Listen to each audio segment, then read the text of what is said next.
Anti-monopoly, how to play. Players have a choice of two ways of playing and winning the game. Option 1, the object is to bankrupt all the other players. Option 2, the object is to be the richest competitor after all the monopolists have been eliminated, or to be the richest monopolist after all the competitors have been eliminated. Lay out the board and shuffle the competitor and monopolist decks and place them face down on their spots on the board. Pick a person to be the treasurer. The treasurer handles all the money, title cards, houses, and apartments. The treasurer must keep their own money separate from the treasury. To determine turn order, each player rolls dice and the player with the highest sum goes first. Then play proceeds clockwise. Before play begins, players must choose a role to either be a competitor or a monopolist. If there is an even number of players, then the total number of competitors and monopolists must be even.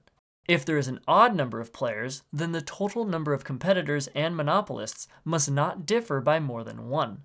Once you pick your role, it cannot be changed during the game.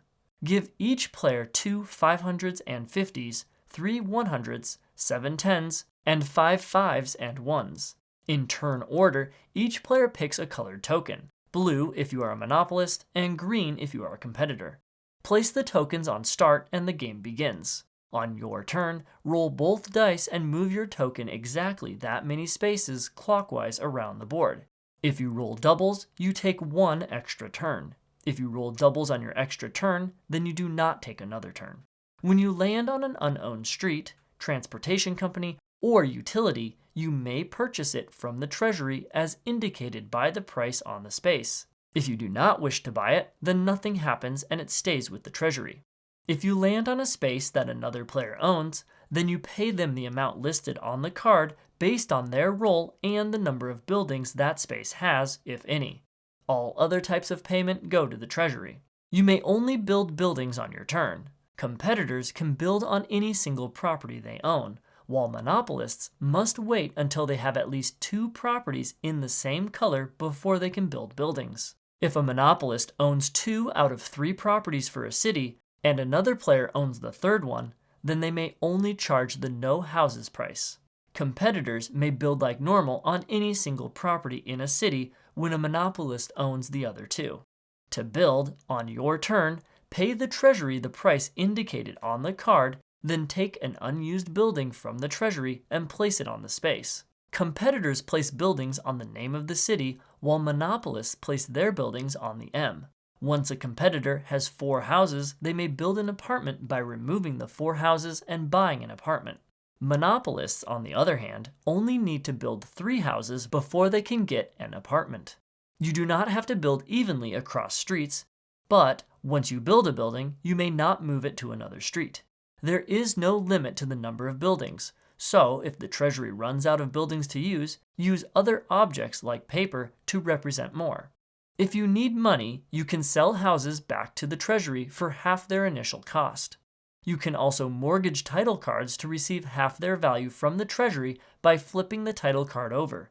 You cannot mortgage a property that has buildings on it, and you do not collect rent from mortgaged properties. To unmortgage a property, pay the treasury the indicated price and flip the title card back over. Monopolists must sell back all buildings in their monopolized city before they can mortgage one of those properties. Monopolists can only collect the single rent price for unmortgaged properties in those situations. Players may trade properties, mortgaged properties, and/or money, but not buildings. You must sell all buildings on a property before you can trade it. You are allowed to trade at any time except for the moment after dice have been rolled and a piece is being moved. When you land on or pass the start space, collect $100 from the treasury. When moving around the first corner of the board, you place your piece in the sightseeing space. This costs nothing and nothing special happens, and you can move on like normal on your next turn. If you land on the go to prison or go to price war space or buy the action of a card, then monopolists go to prison and competitors go to price war. While in prison, monopolists do not collect money owed them. While in price war, competitors can collect money owed them. Both monopolists and competitors may not move on unless they roll doubles at the start of either of their next 2 turns or pay. If they roll doubles, then they move according to that roll and take another turn afterwards for the doubles.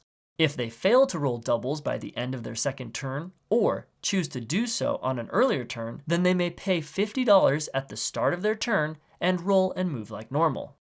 When you land on a competitor or monopolist space, take the top card of the appropriate deck and do what it says. Then return the card to the bottom of the deck. If you land on income tax, then you either pay $200 or 10% of the listed purchase price of all your unmortgaged properties, and 10% of the original cost of all their buildings, and, if you are a competitor, an additional 10% of all your cash, or, if you are a monopolist, an additional 20% of all your cash. If you land on property tax, then pay $75. If a competitor lands on an anti-monopoly foundation, they roll one die.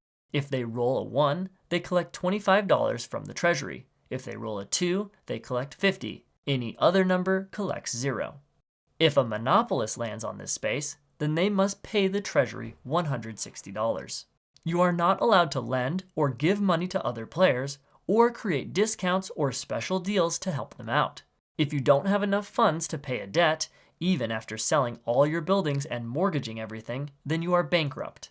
Give the creditor all that you have. You are eliminated from the game and may no longer play. All properties given to the treasury, including mortgaged ones, become unowned and may be purchased like normal by the remaining players. Once one of the game-ending conditions has been met, then the game ends. To determine the richest player, each remaining player adds up all their cash, then combines it with the total potential income that can be earned by all their unmortgaged properties they have. For utilities, each player rolls dice for each utility they own to determine the value.